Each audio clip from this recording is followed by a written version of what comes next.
Sulina Tulcea, o altă călătorie cu Navrom Delta, cărora le mulțumim pentru o călătorie bună. Am plecat pe noapte, după cum vedeți, fabrica de conserve, apoi Castelul de Apă, Macaraua de la Mila 2, Crișan. Între timp s-a luminat de ziua, soare așa modest.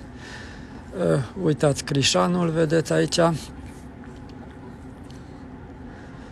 După acostalea de la Crișan, pe partea cealaltă, Lebăda. Așa, aici ne răsucim către Lebăda.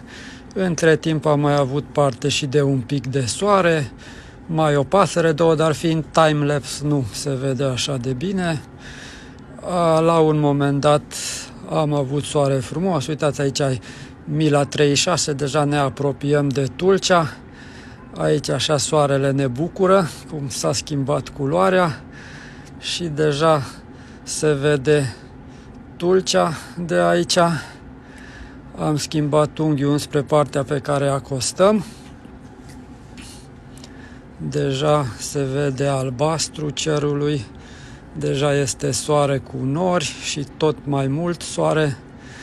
Și în cele din urmă, ia uitați, hotelul Delta, blocurile, clădirea ARBDD-ului, apoi și acostarea Navrom.